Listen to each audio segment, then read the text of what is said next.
হামলা পাল্টা হামলায় উত্তপ্ত মধ্যপ্রাচ্য।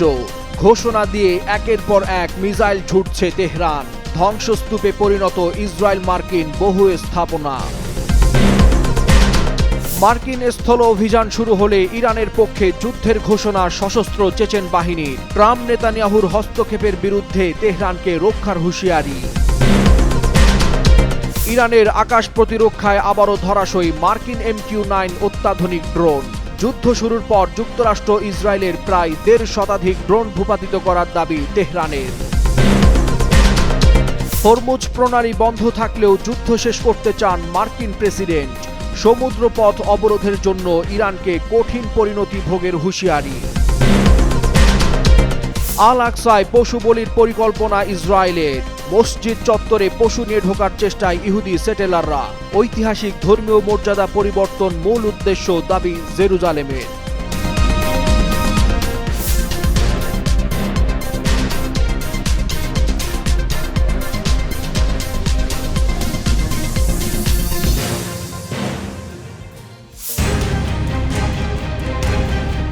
মধ্যপ্রাচ্যে ইরান, ইসরায়েল ও যুক্তরাষ্ট্রের চলমান উত্তেজনার মধ্যে যুদ্ধবিরতি ও কূটনৈতিক সমাধানের বিভিন্ন প্রস্তাব সামনে এলেও এখনও কার্যকর কোনো সমঝোতা হয়নি।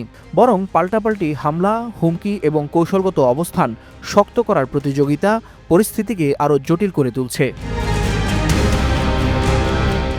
আন্তর্জাতিক গণমাধ্যমের তথ্য অনুযায়ী ইরানের দাবি, তাদের শিল্প কারখানা, জ্বালানি অবকাঠামো ও বিশ্ববিদ্যালয়গুলোকে লক্ষ্য করে ইসরায়েল ও যুক্তরাষ্ট্র হামলা চালিয়েছে। এর জবাবে ইরান এখন প্রকাশ্যে ঘোষণা দিয়েই প্রতিপক্ষের বিভিন্ন স্থাপনায় হামলা চালাচ্ছে। এর আগে 30 মার্চ দুপুর 12টা পর্যন্ত যুক্তরাষ্ট্রকে সময় বেঁধে দিয়ে ইরান জানিয়েছিল, নির্দিষ্ট শর্ত পূরণ না হলে মধ্যপ্রাচ্যে অবস্থিত মার্কিন সংশ্লিষ্ট স্থাপনাগুলোতে একেধারে আঘাত হানা হবে। এই ঘোষণার পর থেকেই পুরো অঞ্চল জুড়ে নিরাপত্তা ব্যবস্থা জোরদার করা হয়। লেবাননের বৈরুতে অবস্থিত একটি মার্কিন বিশ্ববিদ্যালয় তাদের অফলাইন সব কার্যক্রম গুটিয়ে অনলাইনে নিয়ে গেছে। একই সঙ্গে বিভিন্ন শিক্ষা প্রতিষ্ঠান ও স্থাপনায় সতর্কতা জারি করা হয়েছে। এদিকে ইসরায়েলের দক্ষিণাঞ্চলের নেগেভ এলাকায় একাধিক স্থানে ইরানের মিসাইল সরাসরি আঘাত এনেছে বলে জানা গেছে। রামাত এলাকার একটি রাসায়নিক কারখানায় ইরানের ব্যালিস্টিক ক্ষেপণাস্ত্র আঘাত করার পর সেখানে সম্ভাব্য রাসায়নিক ঝুঁকি তৈরি হয়। সরিয়ে নেওয়া হচ্ছে শত শত বাসিন্দাকে। পরিস্থিতি নিয়ন্ত্রণে কারখানার আশপাশ খালি করে নিরাপত্তা বেষ্টনী গড়ে তোলে ইসরায়েলি সিভিল ডিফেন্স। অন্যদিকে কুয়েতে একটি লবণাক্ত পানি পরিশোধন কেন্দ্রে হামলার ঘটনায় একজন নিহত হওয়ার খবর পাওয়া গেছে। যুদ্ধ শুরুর পর এই ধরনের স্থাপনায় এটি প্রথম সবচেয়ে বড় হামলা বলে জানিয়েছে সংশ্লিষ্ট কর্তৃপক্ষ। একই সময় সৌদি আরব, কাতার ও সংযুক্ত আরব আমিরাত সহ বিভিন্ন দেশে মার্কিন সংশ্লিষ্ট প্রতিষ্ঠানে বিস্ফোরণের শব্দ শোনা গেছে, যা ঘোষণা দিয়ে ইরানের নিখুঁত হামলার সক্ষমতার প্রমাণ বহন করছে। সেই সাথে ইরাকের বাগদাদ ও এরবিলে অবস্থিত মার্কিন ঘাঁটিগুলোতেও ইরানপন্থী মিলিশিয়াদের হামলার খবর মিলছে। এতে কিছু স্থাপনা সরাসরি ক্ষতিগ্রস্ত হয়েছে বলে খবর পাওয়া যায়। তবে ইয়েমেন থেকে ইসরায়েলের দিকে ছোড়া কিছু ক্ষেপণাস্ত্র দেশটির প্রতিরক্ষা ব্যবস্থায় ভূপাতিত করা হয়েছে। চলমান এসব হামলার মধ্যে সবচেয়ে গুরুত্বপূর্ণ ঘটনা, সম্প্রতি ইরানের সরাসরি ক্ষেপণাস্ত্রের আঘাতে ধ্বংস করা হয়েছে যুক্তরাষ্ট্রের E-3 সেন্ট্রি মডেলের অত্যন্ত গুরুত্বপূর্ণ কমান্ড ও কন্ট্রোল রাডার বিমান। আর এই ঘটনার পরেই মধ্যপ্রাচ্যের চলমান উত্তেজনা বৃদ্ধির পাশাপাশি তৈরি হয়েছে নতুন কৌশলগত শঙ্কা। উপসাগরীয় দেশগুলোতে যুক্তরাষ্ট্রের রাডার ব্যবস্থা ধ্বংসের পর ইরানের এই সফল মিসাইল হামলা মধ্যপ্রাচ্যে মার্কিন স্বার্থ প্রতিরক্ষায় বড় বিপর্যয়ের আশঙ্কা করা হচ্ছে। বিশ্লেষকদের মতে, ঘোষণা দিয়ে ধারাবাহিক হামলার কৌশল ইরানকে নতুন এক অবস্থানে নিয়ে গেছে। এতে করে শুধু সামরিক নয়, কৌশলগত এবং রাজনৈতিকভাবেও যুক্তরাষ্ট্র ও ইসরায়েলের উপর চাপ বাড়ছে। তবে এই পরিস্থিতি যদি দ্রুত নিয়ন্ত্রণে না আসে, তাহলে মধ্যপ্রাচ্যের সংঘাত আরও বিস্তৃত হতে পারে বলে মনে করছেন সামরিক বিশ্লেষকরা। ওয়ালিউল হাসানাত, যুগান্তর নিউজ।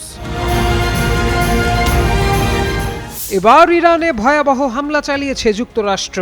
এরই মধ্যে ইরানে একটি ব্যাপক বিস্ফোরণের ভিডিও শেয়ার করেছেন মার্কিন প্রেসিডেন্ট ডোনাল্ড ট্রাম্প। মঙ্গলবার ভোরের দিকে ইস্পাহান শহরে এই ঘটনা ঘটেছে। ট্রুথ সোশ্যালে ট্রাম্পের শেয়ার করা ভিডিওটিতে ধারাবাহিক বিস্ফোরণের পর বিশাল আগুনের লেলিহান শিখায় ইস্পাহানের রাতের আকাশকে কমলা রঙে আলোকিত হতে দেখা যায়।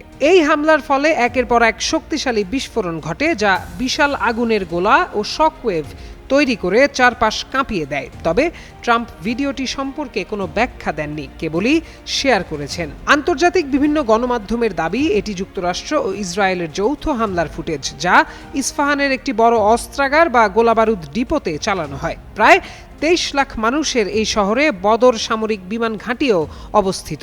এদিকে মার্কিন সংবাদ মাধ্যম ওয়াল স্ট্রিট জার্নালকে দেয়া এক মার্কিন কর্মকর্তার তথ্য অনুযায়ী ইস্পাহানের ওই ডিপোতে যুক্তরাষ্ট্র 2000 পাউন্ড ওজনের বিপুল পরিমাণ বাংকার বাস্টার বোমা ব্যবহার করে হামলা চালায়। এই হামলার খবরের একদিন আগে সোমবার ট্রাম্প হুঁশিয়ারি দিয়ে বলেন, যদি দ্রুত যুদ্ধ শেষ করার কোনো চুক্তি না হয় তবে ইরানের জ্বালানি খাত, গুরুত্বপূর্ণ অবকাঠামো, এমনকি পারমাণবিক স্থাপনা ও পানির সরবরাহ ব্যবস্থা ধ্বংস করে দেয়া হবে। কর্মকর্তাদের বরাত দিয়ে সম্প্রতি এক প্রতিবেদনে এই তথ্য প্রকাশ করেছে ওয়াল স্ট্রিট জার্নাল।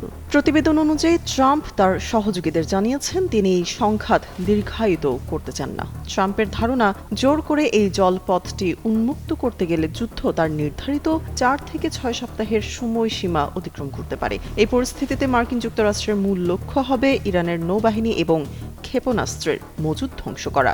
এরপর কূটনৈতিক চাপের মাধ্যমে তেহরানকে অবাধ বাণিজ্যে বাধ্য করার কৌশল নেওয়া হয়েছে। তবে এই পরিকল্পনা ব্যর্থ হলে বিকল্প পথও ভেবে রেখেছে ওয়াশিংটন। সেক্ষেত্রে হরমুজ প্রণালী পুনরায় সচল করার জন্য ইউরোপ এবং উপসাগরীয় অঞ্চলের মিত্র দেশগুলোকে নেতৃত্ব দেওয়ার আহ্বান জানানো হতে পারে।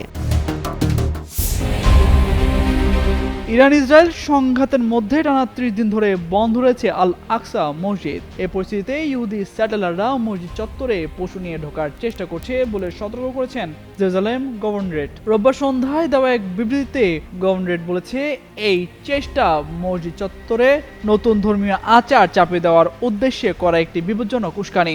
পাস ওভার উৎসবের সময় ভেড়া বা ছাগলের মতো পশু মসজিদ চত্বরে এনে বলি দেওয়ার পরিকল্পনা রয়েছে বলে জানানো হয়েছে। টেম্পল মাউন্ট সংগঠনগুলো চলমান বন্ধের সুযোগকে কাজে লাগাচ্ছে। তারা কৃত্রিম বুদ্ধিমত্তায় তৈরি ছবি ও ভিডিও ব্যবহার করে সমর্থকদের এই কাজে উৎসাহিত করছে। গভর্নরেট জানিয়েছে, 2025 সালে ইতোমধ্যে 3টি অভূতপূর্ব ঘটনা ঘটেছে, যেখানে মসজিদ চত্বরে পশু জবাই করা হয়েছে অথবা রক্ত মাখা মাংস ভেতরে নিয়ে আসা হয়েছে। এটিকে মসজিদের ভেতরে নতুন বাস্তবতা তৈরির পদ্ধতিগত উস্কানির অংশ হিসেবে বর্ণনা করা হয়েছে। ইসরায়েলের কট্টর ডানপন্থী ও ধর্মীয় আন্দোলনের একটি অংশের মতদর্শগত লক্ষ্য হল মসজিদ স্থলে নতুন আচার প্রতিষ্ঠা করা এবং এর ঐতিহাসিক ও ধর্মীয় মর্যাদা পরিবর্তন করা। 2 এপ্রিল থেকে 9 এপ্রিল পর্যন্ত ইহুদি পাস ওভার উৎসবের সময় পরিস্থিতি আরও খারাপ হতে পারে বলে সতর্ক করা হয়েছে ওই বিবৃতিতে।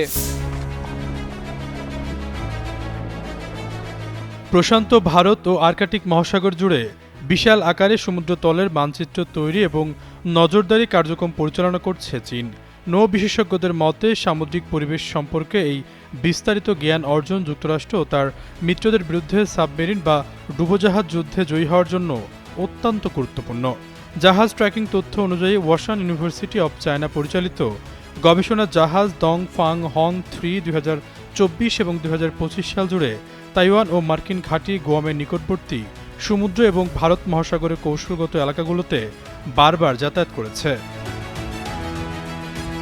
ওশান ইউনিভার্সিটির তথ্যমতে 2024 সালের অক্টোবরে জাহাজটি জাপানের কাছে পানির নিচে থাকা বস্তু শনাক্ত করতে সক্ষম শক্তিশালী চীনা সেন্সরগুলো পরীক্ষা করে এবং গত মে মাসে আবার সেই একই এলাকায় ফিরে আসে। এছাড়াও 2025 সালের মার্চের দিকে এটি শ্রীলঙ্কা ও ইন্দোনেশিয়া মধ্যবর্তী জলসীমায় বেশ কয়েকবার যাতায়াত করে, যা সামুদ্রিক বাণিজ্যের গুরুত্বপূর্ণ পথ মালাক্কা প্রণালীর প্রবেশ মুখ।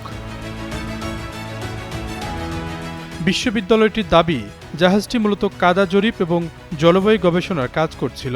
তবে ওশান ইউনিভার্সিটির একাডেমিকদের সহ রচিত একটি বৈজ্ঞানিক গবেষণাপত্র দেখাচ্ছে যে এটি ব্যাপকভাবে গভীর সমুদ্রের মানচিত্র তৈরি করেছে।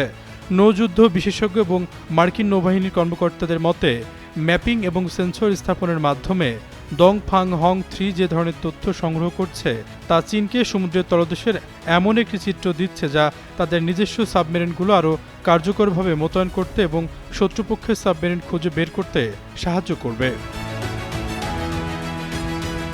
জাহাজ ট্র্যাকিং তথ্য বলছে 2024 এবং 2025 সালে এটি তাইওয়ান ও গুয়াম সংলগ্ন সমুদ্র এবং ভারত মহাসাগরের কৌশলগত এলাকাগুলোতে নিয়মিত টহল দিয়েছে।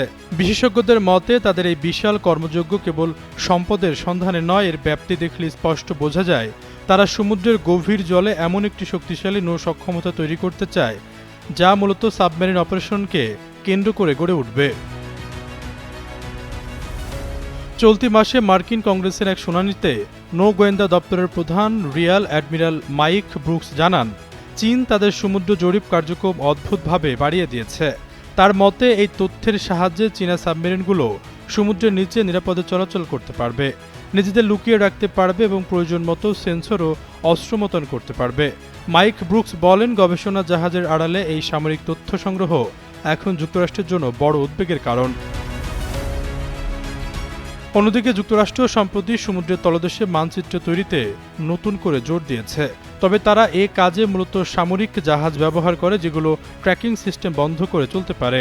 চীনের বেসামরিক জাহাজগুলো মাঝে মাঝে ট্র্যাকিং বন্ধ করে দেয়। এর অর্থ রয়টার্সের বিশ্লেষণে যা উঠে এসেছে, বাস্তবে চীনের এই অভিযান তার চেয়ে অনেক বড় হতে পারে। প্রশান্ত ও ভারত মহাসাগর এবং আর্কটিক সাগর জুড়ে চীনের বিশাল পর্যবেক্ষণ ও মানচিত্র তৈরির কার্যক্রম নিয়ে এবারই প্রথম কোনো প্রতিবেদন উঠে এসেছে। এর আগে কেবল গুয়াম, তাইওয়ান ও ভারত মহাসাগরের কিছু অংশে তাদের তৎপরতার কথা জানা গিয়েছিল। আশরাফুল ইসলাম, যুগান্তর নিউজ। যুক্তরাষ্ট্র ও ইসরায়েলের সঙ্গে ইরানের চলমান সংঘাত আজ ৩১তম দিনে গড়িয়েছে। প্রথম আঘাতে ইরানের সর্বোচ্চ নেতা আয়াতুল্লাহ আলী খামেনিকে হত্যার পরও দেশটির ইসলামী শাসনতন্ত্রের অবসান ঘটাতে না পেরে একের পর এক নেতা ও কমান্ডারকে হত্যা করে চলেছে যুক্তরাষ্ট্র ও ইসরায়েল। তবে শক্ত জবাব দিচ্ছে তেহরানও। এদিকে ইরানের ক্ষেপণাস্ত্র মধ্যপ্রাচ্য ছাড়াও লন্ডন ও প্যারিসে আঘাত হানতে সক্ষম বলে মনে করছেন বিশেষজ্ঞরা। সম্প্রতি হোয়াইট হাউসে এক মন্ত্রিসভা বৈঠকে যুক্তরাষ্ট্রের প্রতিরক্ষা মন্ত্রী পিট হেগসেথ ইরানের ক্ষেপণাস্ত্র সক্ষমতা নিয়ে উদ্বেগ প্রকাশ করেন। হেগসেথ বলেন, ইরানের হাতে থাকা দূরপাল্লার ক্ষেপণাস্ত্র ভবিষ্যতে লন্ডন পর্যন্ত পৌঁছাতে পারে। বিষয়টি বৈশ্বিক নিরাপত্তার জন্য একটি বড় ধরনের ঝুঁকির সম্ভাবনা তৈরি করছে। সেই বৈঠকে উপস্থিত ছিলেন মার্কিন প্রেসিডেন্ট ডোনাল্ড ট্রাম্পও। ওই বৈঠকে ২০ মার্চের একটি ঘটনা উল্লেখ করা হয়। সেদিন ভারত মহাসাগরের দিয়েগো গার্সিয়া দ্বীপে অবস্থিত ব্রিটিশ আমেরিকান যৌথ সামরিক ঘাঁটিকে লক্ষ্য করে ইরান দুটি ব্যালিস্টিক ক্ষেপণাস্ত্র নিক্ষেপ করেছিল। কিন্তু ক্ষেপণাস্ত্র দুটির একটি মাঝপথেই ভেঙে পড়ে এবং অন্যটি আকাশেই প্রতিরক্ষা ব্যবস্থার মাধ্যমে ধ্বংস করা হয়। ব্রিটিশ সংবাদ মাধ্যমের তথ্য অনুযায়ী যুক্তরাজ্য সরকার নিশ্চিত করেছে যে এই হামলায় কোনো লক্ষ্যবস্তুতে আঘাত হানতে পারেনি ক্ষেপণাস্ত্রগুলো। তবে বিশ্লেষকদের মতে এই ঘটনার মাধ্যমেই ইরানের সামরিক সক্ষমতা সম্পর্কে নতুন করে ভাবতে বাধ্য হচ্ছে পশ্চিমা বিশ্ব। আগে ধারণা করা হতো ইরানের ক্ষেপণাস্ত্র কর্মসূচির পাল্লা প্রায় ২,০০০ কিলোমিটারের মধ্যে সীমাবদ্ধ, কিন্তু এই ঘটনার পর ধারণা করা হচ্ছে তাদের ক্ষেপণাস্ত্র মধ্যপ্রাচ্যের বাইরে ইউরোপ পর্যন্ত পৌঁছাতে সক্ষম, কারণ দিয়েগো গার্সিয়ার দূরত্ব ইরান থেকে প্রায় ৪,০০০ কিলোমিটার। যদিও ক্ষেপণাস্ত্রগুলো লক্ষ্যবস্তুতে পৌঁছাতে পারেনি, তবুও বিশ্লেষকরা মনে করছে এই প্রথম কোনো ইরানি ক্ষেপণাস্ত্র এত দীর্ঘ দূরত্ব অতিক্রম করেছে। এর আগে এমন সক্ষমতার প্রমাণ পাওয়া যায়নি। অপরদিকে ইরান সরকার এই অভিযোগ অস্বীকার করে জানিয়েছে তারা কোনো সামরিক ঘাঁটিতে হামলা চালায়নি। এদিকে ইসরায়েলের প্রতিরক্ষা বাহিনী দাবি করেছে ইরান ক্রমাগত তাদের ক্ষেপণাস্ত্র সক্ষমতা বাড়াচ্ছে এবং তা ইউরোপ, এশিয়া ও আফ্রিকার জন্য বড় ধরনের হুমকি হতে পারে। সব মিলিয়ে ইরানের ক্ষেপণাস্ত্র সক্ষমতা নিয়ে আন্তর্জাতিক মহলে উদ্বেগ থাকলেও যুক্তরাজ্য বা ইউরোপের জন্য তাৎক্ষণিক বড় ধরনের হুমকির সম্ভাবনা এখনও কম বলেই মনে করছেন বিশ্লেষকরা। ভবিষ্যতে নাটো এবং পশ্চিমা দেশগুলোর পদক্ষেপের উপর নির্ভর করবে এই পরিস্থিতি কোন দিকে মোড় নেয়। মোজাম্মেল পায়েল, যুগান্তর নিউজ। ইরান যুদ্ধ অবসানের জন্য ওয়াশিংটন ও তেহরানের মধ্যে সরাসরি আলোচনার আয়োজন করতে প্রস্তুত বলে পাকিস্তান দাবি করার পর ইরান এ ধরনের পাকিস্তানি নেতৃত্বাধীন প্রচেষ্টায় কোনো ধরনের সম্পৃক্ততার কথা স্পষ্টভাবে অস্বীকার করেছে। মুম্বাই অবস্থিত ইরানের দূতাবাস সোমবার জানায়, যুক্তরাষ্ট্রের সঙ্গে কোনো সরাসরি আলোচনা হয়নি, বরং মধ্যস্থতাকারীদের মাধ্যমে অতিরিক্ত ও অযৌক্তিক দাবি জানানো হয়েছে। দূতাবাস আরও বলেছে, পাকিস্তানের ফোরামগুলো তাদের নিজস্ব বিষয় এবং ইরান সেগুলোতে অংশগ্রহণ করেনি। কনসুলেট জেনারেল এক বিবৃতিতে বলেছে, যুক্তরাষ্ট্রের পক্ষ থেকে কোনো সরাসরি আলোচনা নয়, কেবল মধ্যস্থতাকারীদের মাধ্যমে বাড়াবাড়ি ও অযৌক্তিক দাবি জানানো হচ্ছে। যুক্তরাষ্ট্রের কূটনীতি অনবরত পাল্টে যাচ্ছে, আমাদের অবস্থান স্পষ্ট। টেলিভিশনে প্রচারিত এক বিবৃতিতে পররাষ্ট্রমন্ত্রী ও উপপ্রধানমন্ত্রী ইসাক দার বলেন, সফররত মন্ত্রীরা ইসলামাবাদে অনুষ্ঠিতব্য সম্ভাব্য যুক্তরাষ্ট্র ইরান আলোচনার প্রতি তাদের পূর্ণ সমর্থন ব্যক্ত করেছেন। এদিকে দার দাবি করেছেন তিনি এবং পাকিস্তানের প্রধানমন্ত্রী শেহবাজ শরীফ, ইরানের প্রেসিডেন্ট মাসুদ পেজেশকিয়ান এবং পররাষ্ট্রমন্ত্রী আব্বাস আরাকচি সহ ইরানের জ্যেষ্ঠ সরকারি মন্ত্রীদের সঙ্গে বেশ কয়েকবার টেলিফোনে কথা বলেছেন। অন্যদিকে ইরানের তাসনিম সংবাদ সংস্থার তথ্য মতে তেহরান ওয়াশিংটনের সঙ্গে কোনো আনুষ্ঠানিক আলোচনার কথা স্বীকার করতে রাজি হয়নি। তবে মার্কিন প্রেসিডেন্ট ডোনাল্ড ট্রাম্পের দেওয়া 15 দফা পরিকল্পনার একটি জবাব ইসলামাবাদের মাধ্যমে পাঠিয়েছে।